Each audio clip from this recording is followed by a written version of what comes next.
যত ছাড় দিবেন তত শান্তিতে থাকবেন, যত ছাড় দিবেন তত আপনি ভালো থাকবেন।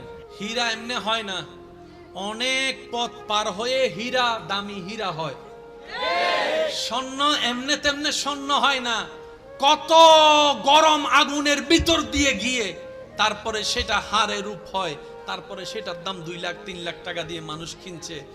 যদি আগুনে পুরা না হয়, যদি শোয়া না হয়, যদি গালি না শুনেন, যদি বদনামের শিকার না হন, যদি আঘাতের শিকার না হন, ততক্ষণ আপনি দাঁড়াতে পারবেন না, দাঁড়াতে পারবেন না।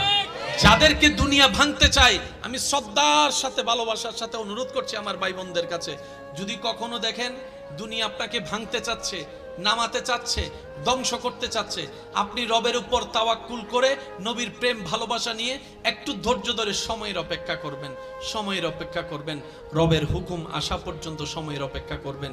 মনে রাখবেন, ভাঙ্গা জিনিসগুলাকে আল্লাহ এমন ভাবে সুন্দর করে নতুন করে সাজাবে, আপনাকে এমন সুন্দর জীবন দান করবে, যারা আপনাকে নামাতে চেয়েছিল তারা আপনি পর্যন্ত আর পৌঁছাতে পারবে না। সুবহানাল্লাহ।